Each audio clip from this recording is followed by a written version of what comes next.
I will show you two examples of innovations through the works of one Dr. Manu Prakash at Stanford and the other of Dr. Shekhar Mitra who served in Procter Gamble, and I'll do this through two interviews of theirs, and after that I'll tell you briefly about the drivers for our own innovations. Subsequently, in various lectures, I will describe some of our innovations, but here I will tell you about what really were really some of the drivers as I could identify them.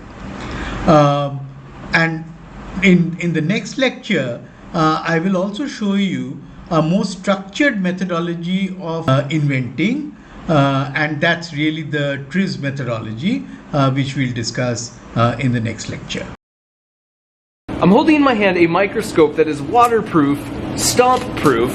I put it together in 2 minutes and it costs 50 cents to make. And in this hand I have a blood centrifuge that spins 10 times faster than a $10,000 centrifuge, and it costs 18 cents. Both of these were invented here at Stanford in the lab of a brilliant physicist, biologist, inventor named Manu Prakash, with the goal to help improve the life of the world's poorest through low-cost, effective, scalable inventions. Incredibly, it's believed of the estimated 100 billion people to have lived on this planet, more than half have died of malaria. The symptoms are similar to the flu, and so the gold standard for diagnosis is to take a drop of blood, spin it in a centrifuge, and then look at it under a microscope. Historically, this has been really hard to do in the places that need it most because the equipment can cost tens of thousands of dollars and it needs electricity. These two inventions can diagnose malaria, cost less than $1, and require no electricity. Manu, good to finally meet you. Absolutely. You're like a superhero. I don't know about that. From an engineering perspective, what you do is amazing. Now before I continue with Manu, let me just support that statement by showing you how this 50-cent paper microscope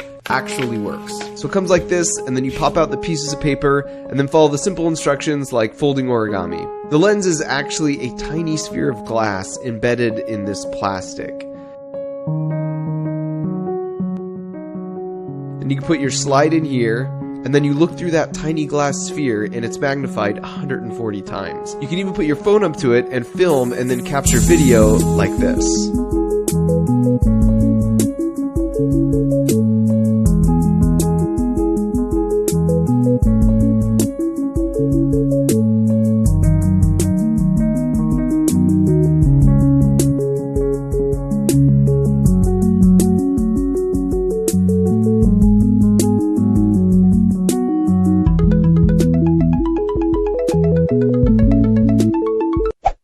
Your lab at Stanford, what do you do? What's your mission? Just like the high level. I grew up in India, and one of the things that I've always enjoyed is getting exposed to scientific tools. When I started the lab, it was very clear that we have this hunger for scientific tools that's missing. And so we spend almost 50% of our time building and designing scientific tools under the umbrella of frugal science. It can't cost a ton of money because every zero that you add to a scientific equipment, probably hundreds and thousands and millions and billions of people cut off. I wanted to test drive this paper microscope, so we got a scoop of seemingly clear water from this pond, and there was one tiny white speck that didn't settle to the bottom of our bag. So Manu suggested we take a closer look. They can sense suction. Ah, okay. And they run away. Oh, really? It's kind of like a fly when you're trying to squat it. It senses your hand coming before it comes. And that's what's actually happening. It realizes, just like it's about to go into a mouth of a fish, it runs away. But I think I'm gonna get it. You got it. There it is. Okay. Oh, there he is. He's in this one. Oh, perfect. And remember, to the naked eye, you can barely see this tiny white speck. Whoa! That's the single eye. You see that? Yeah. That little spot right there. And then we look at the back. Those are the egg sacs. Dude! I was not kidding. Oh my god! So this might be 10, 15 eggs on each sides. Those are antenna. Oh my gosh. So when I said when I was sucking it in and it ran away, it senses the pressure variation through those. That is so crazy. You know what this reminds me of? like the first time I saw the stars with a telescope, Yeah. right? So you can see the stars all the time, Yeah. and you see even pictures of the stars, but until you actually see it Yeah. yourself in a telescope, Yeah. it's just like something shifts inside you. Yeah. And I feel like we're doing the same thing, Yeah.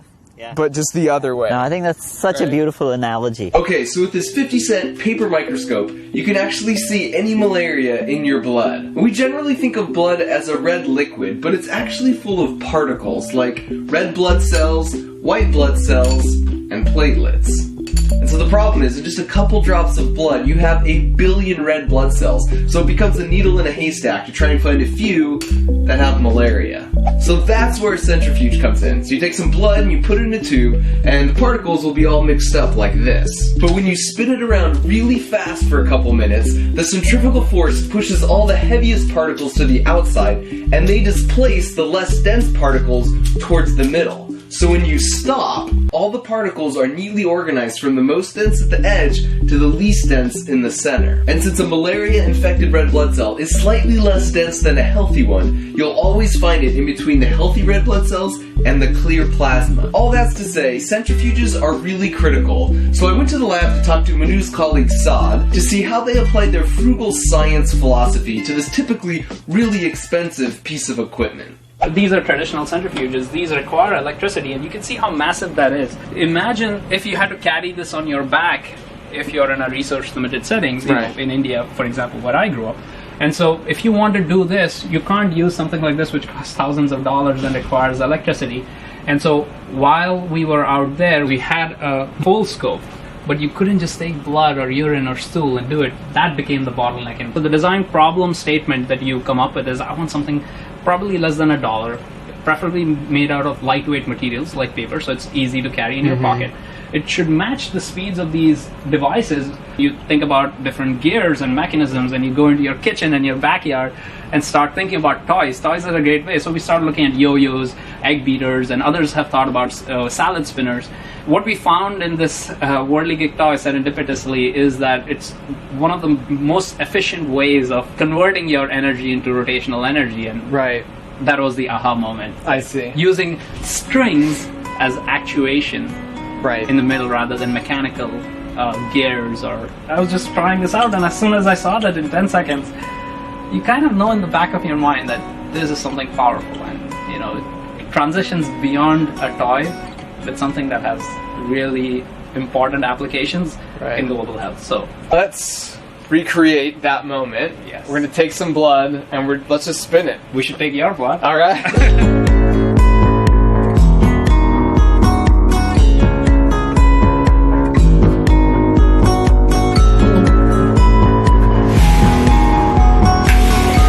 So after spinning only for 10 seconds at 20,000 RPM, you can see my blood was already separating. This is my own blood. I've never seen my blood at this level before. Alright, here we go. That is crazy. So each one of those is a blood cell? What I love most about Manu and Saad is their childlike fascination and curiosity about the world around them. They're also incredibly observant, looking for ways their engineering talents might uniquely help or inspire others. It's a contagious optimism, and it's refreshing. My name's Kyan Krippendorf. This is Outthinkers. Today we're going to hear from Shekhar Mitra. He's the former Senior Vice President of Global R&D for Procter & Gamble's Beauty Division. He has over 50 patents to his name. He's been behind some of Procter & Gamble's most innovative consumer product launches over the last 3 decades. Today, Shekhar Mitra on Outthinkers. So can you just tell us a little bit about the kind of work that you did while you were at Procter & Gamble during those 25 plus years? And then I want to hear about what you're doing next. Well, it's been a fascinating journey for me as innovation scientist all the way to innovation leader in a company that really believes in a purpose of touching and improving lives of consumers around the globe. I've been, the last 12 years that I've spent there, first started as a scientist, life scientist, but the last 12 years has been fascinating in terms of having the opportunity to be very entrepreneurial, being able to really open up some big possibilities for the company, A couple of examples that I want to give you. One is white strips. We've completely democratized what is called whitening. So tell us about whitening. How was that done before white strips? Well, there was no Where did you see real that? way to take, really whiten your teeth, especially your smile teeth, which is what consumers care for and what people look for. Important confidence builder. The stains that we were after, are not the surface stains. It's the stains that go very deep into the enamel that are very hard to remove. You'd have to do that with laser whitening techniques. Sit in, professionals' offices, dentists to do that. We were inspired by the fact that, consumers are saying, wow, this would be hugely motivational, but I don't get it through my ordinary toothpaste or mouthwash. Yeah. We decided that that was quite an inspiration. If we could really democratize whitening and not have consumers have to pay for and spend the time in a professional's office Yes. all the time, Yes. or between professional visits, they could whiten their teeth. And that inspired us.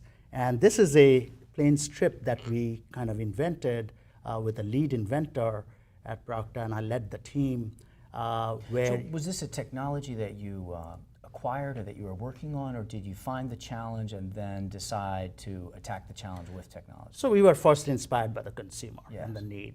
But most interestingly, Procter & Gamble is a company that has a large number of technologies inside the company Yes. that are applicable, for instance, substrate technology. Yes. We are into baby diapers.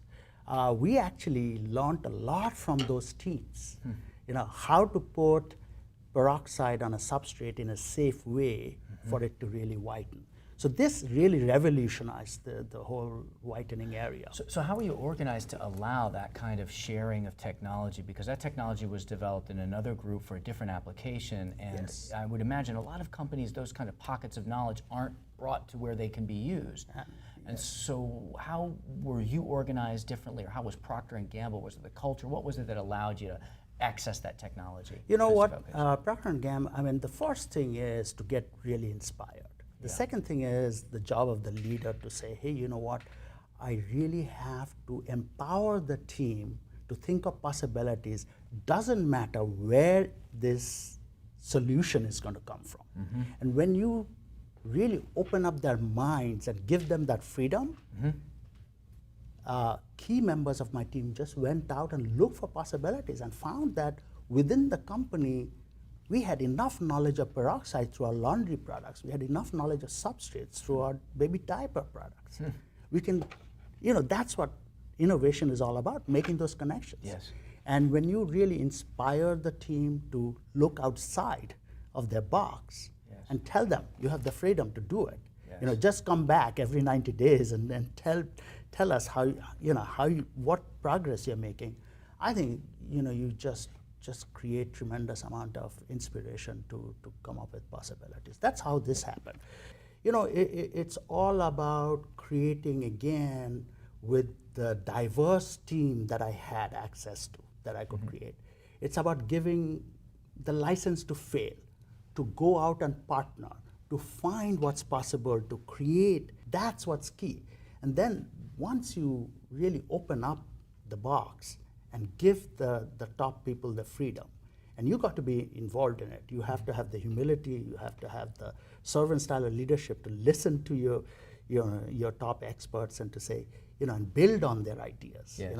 That's how you create a vision, and that's how you get the pull, and that's how you kind of help them partner and create the solutions.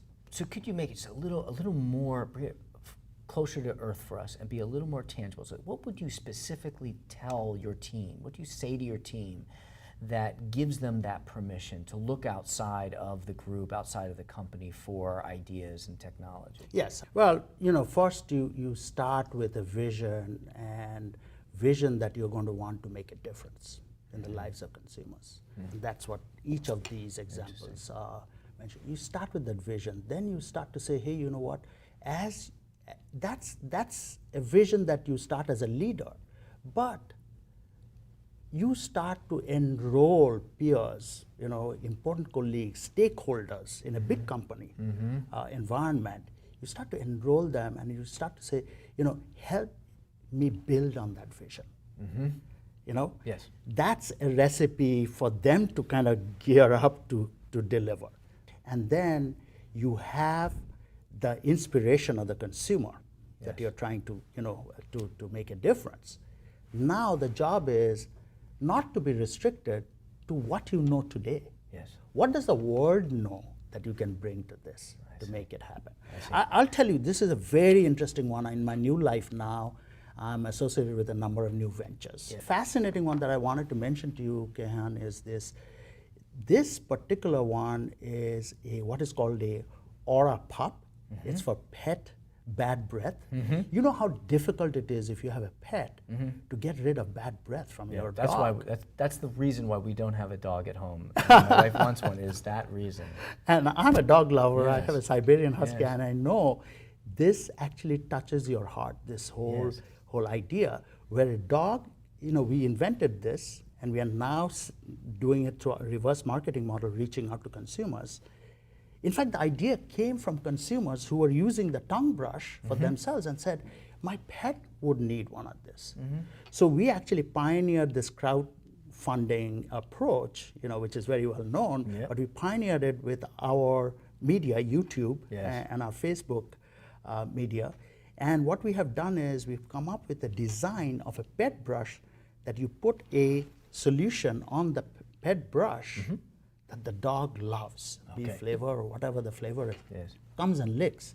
And you see this very soft brush really scrubs their tongue, gets rid of the bad breath. And totally crowdfunded.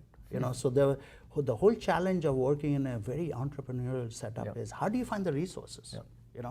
So you talked about crafting a vision and enrolling stakeholders in it. So tell me, what is the vision that you crafted for Aura Brush, for the pet version of Aura Brush that enrolled consumers into it? How did you articulate that? Yes, I think how do you have, the pet in your household is a very, very special entity, so to speak. Almost like your child, right? And how do you touch the consumers who have their pets at the bottom of their heart? Yes. So when you see this video, imagine this puppy coming and licking this. Yes. It's a bonding. Yes. It's touching your heart. That's what breakthrough consumer product innovation is. This passion that you have for pet lovers, and you're a pet lover, so I can see that. But where does your passion come from? What are you committed to? What are you motivated by through your career and now with this next chapter of your career?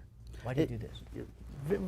Very interesting. I mean, I don't know what else to do but think about innovation, and I have to be very transparent and tell you that the kind of innovation I'm involved in is delightful to see. That's what I want to do.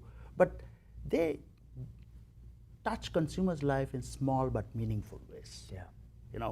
And you mentioned Aleve. I've created a brand with a team of people that's superb analgesic that's over the counter. Prilosec, Olay Regenerist for amazing skin, or a brush and or a pup, for pet lovers.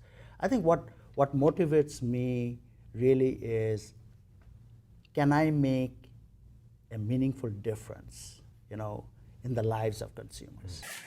First, let me state that what really drove or facilitated some of our innovations. I mean, it was just like that, or there was something that drove it. And I've tried to list out over here maybe about 22 drivers. And then I'll also talk about human attributes in the next slide. First, I think was, not in all cases, but in some cases, we really did have a lofty vision. You must have, who had a lofty vision? Haber had a lofty vision. And that kind of thing, okay, to meet the needs of the whole world for centuries to come. Astonishing. It is extremely important to be self-critical, as the person who has proposed an idea or developed a product or process, you must not only bring out their merits, but also their weaknesses and limitations. You would be fooling yourself if you try to sweep the latter under the rug. In fact, many of our innovations drew inspiration from clear articulation of such limitations. Being self-critical is one of the most important drivers of innovation and minimizes wasted effort. Sense of urgency. Someone asks you something and says, I want it by tomorrow.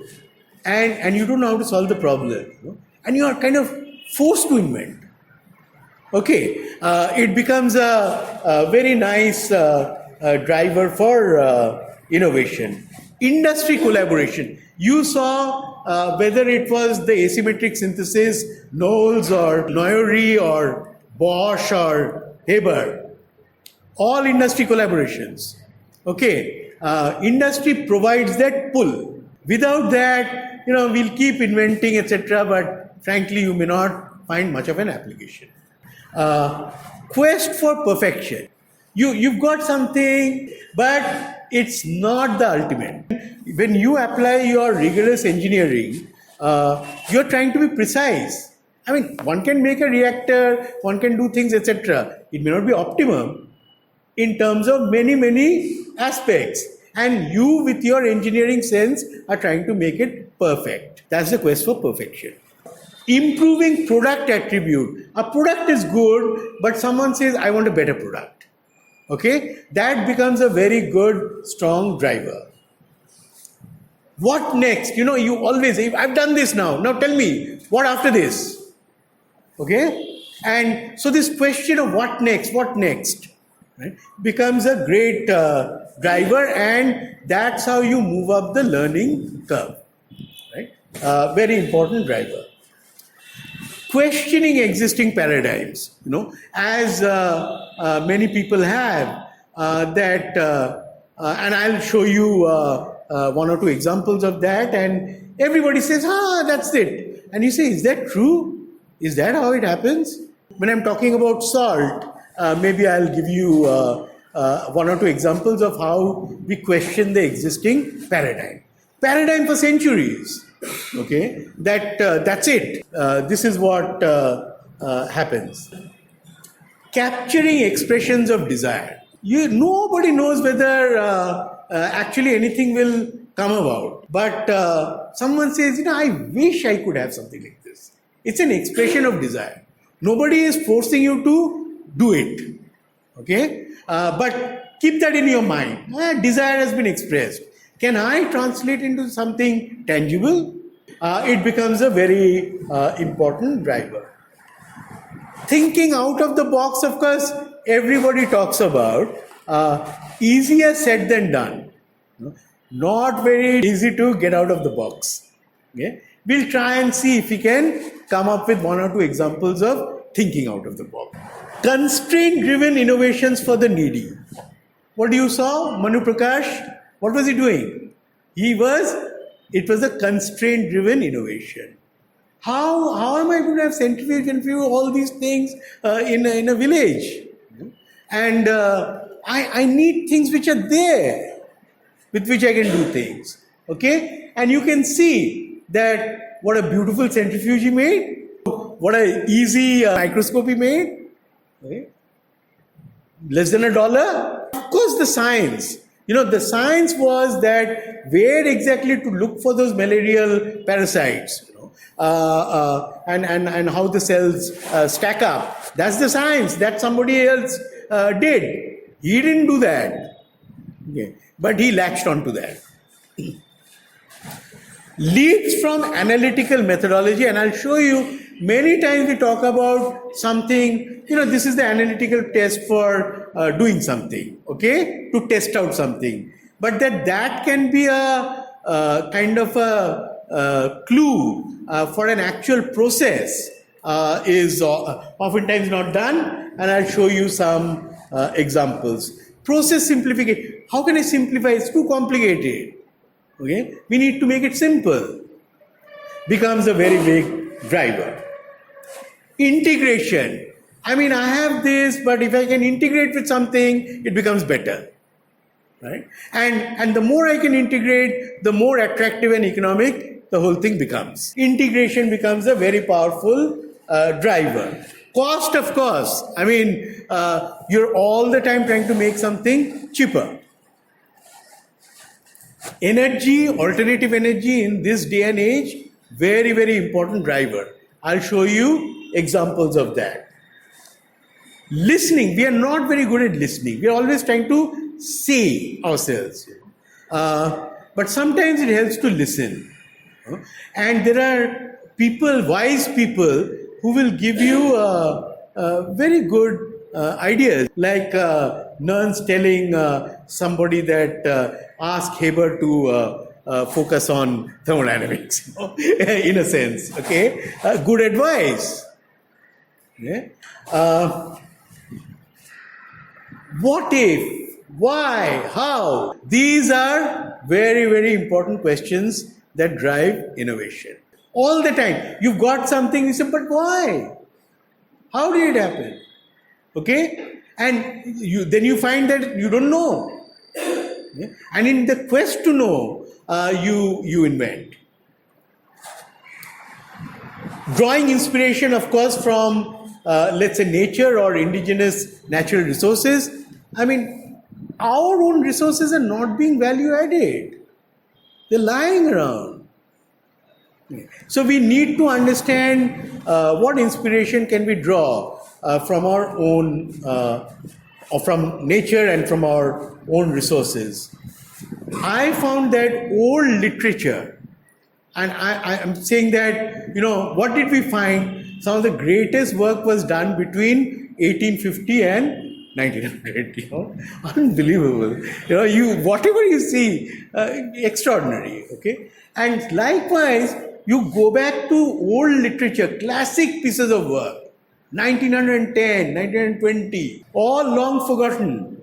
Go back to those, you'll find plenty of inspiration. In fact, we did in several cases. Moving knowledge and experience across boundaries. This is again easier said than done, but it's something that you can do when, let's say, you have got several disciplines in an institution, and you can move knowledge and learning across boundaries. You saw how Shekhar Mitra was able to move knowledge from various divisions of Procter & Gamble and synergize that knowledge in coming up with a new method of whitening teeth. And seizing opportunities from observations.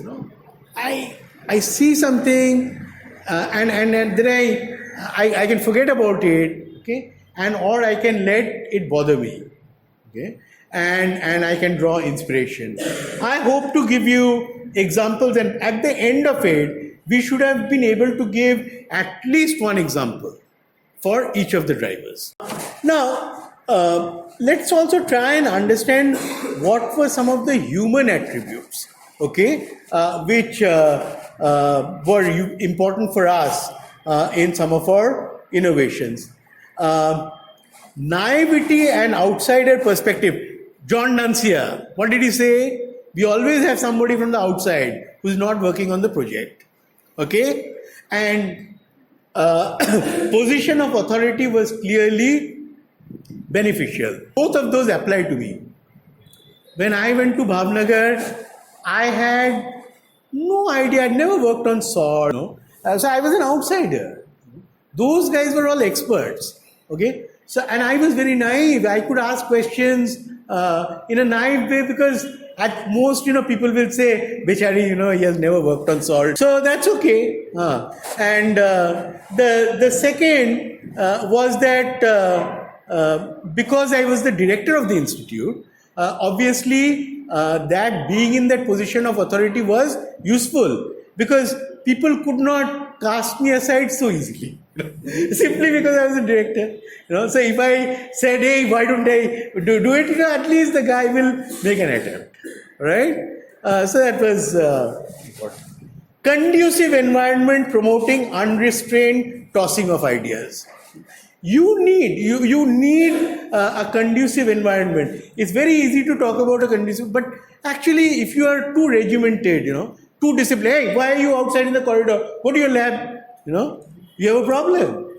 Okay, and you must be able to wander around. Okay, curiosity and constant questioning. This is innate to a person. There are people who are extremely curious. And there are people who say, I don't want to know. It happens. Different people are different types. Street smart thinking. You saw that somebody was working in his uncle's factory and tried to do practical things, in a street smart way. Yeah? That's nice. Yeah? Team spirit. I tell you, I'm most impressed with this aspect, which I have seen in this class. Okay? Many of you, there were 4 or 5 people working in a team. Sometimes I was not very clear as to what were the specific contributions of individuals in a team. In fact, if you can put that also, that will be very nice. I mean, it's all very nice to say, we thought about this. No, it never happens. One person actually may have mooted the idea, and then everybody would have probably analyzed and concurred. But everybody simultaneously did not think of the idea. Okay, and there is nothing wrong in A having said this, B having said this, C having given this idea. Alright? If everybody says the same thing, then there's no synergy. What is the synergy? One person could have done the job. Right? So, you give that. Alright? That A, B, C, D, there were contributions like A, B, C. And it could be a very simple contribution. Right? Everyone doesn't have to do rocket science contribution. A small contribution, good enough. Okay. Now the other is, one of the things I found is that if things are too complicated to test out, then people are reluctant to do it. Right? It must be easy to test out the concept. Okay? I used to always have that in mind. I mean, am I asking someone to do something that will make the person run away? What's the fun?